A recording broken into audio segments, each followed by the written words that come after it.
তো বন্ধুরা এখন বাজে রাত প্রায় 2টো, আর লিটারালি ঘুমে চোখ জ্বালা করছে, কিন্তু ঘুমোতে যেতে পারছে না। কারণ হলো জিমি।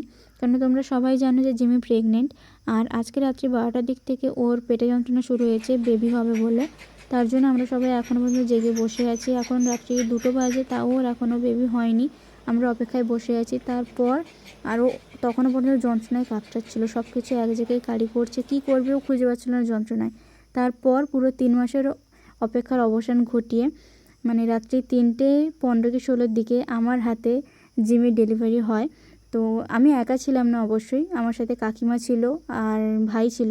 আমরা 3জন মিলে ওর ডেলিভারি করিয়েছি। আর পাশে মা, আমার বর, সবাই এক জায়গাতেই ছিলাম, আমরা সবাই দাঁড়িয়েছিলাম।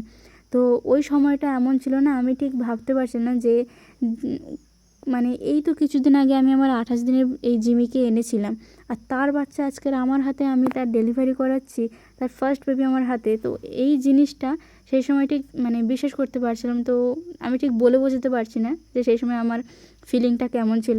আর তাছাড়া জিমি প্রেগনেন্সি নিয়ে একটু কমপ্লিকেশন ছিল, একটু চিন্তার মধ্যে ছিলাম ওর প্রেগনেন্সি নিয়ে। কারণ ওর ফার্স্ট যখন প্রেগনেন্সি হয়েছিল, মানে প্রেগনেন্ট হয়েছিল, তখন ওর 3টে বাচ্চা নষ্ট হয়ে গেছিলো। আর তারপর সেকেন্ড টাইমে তাই জন্য একটু টেনশন ছিলাম যে কী হবে না হবে। কিন্তু ভগবানের কৃপায় ওর বেবি খুব ভালো হয়েছে, মানে সবগুলো বেবি খুব ভালো হয়েছে এবং সবাই সুস্থ। ওদের ওদের কোনো রকম কোনো প্রবলেম হচ্ছে না, ওরা নড়াচড়াও ঠিকমতো করতে পারছে এবং দুধও ঠিকমতো খেতে পারছে। তো এটা দেখে আমি সত্যিই খুব ভালো মানে খুশি হয়েছিলাম। আর সেই মুহূর্তে একটু টেনশনটাও অনেকটা কমে গেছিলো। তারপর আমি জিমিকে ওর বাচ্চাকে দিই, আর আমি ওই সময় একটু মধু নিয়ে চেক করছিলাম যে বাচ্চাটা দুধ টেনে খেতে পারবে কি না।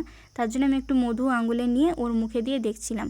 তারপর জিমিকে আবার ওর বাচ্চা দিয়ে দিই। তো বন্ধুরা দেখতে পাচ্ছ এখন আমাদের জিমির ফার্স্ট বাচ্চা জন্ম হয়ে গেছে, ফার্স্ট বেবি। এখন বাজে রাত্রি 3টে 16।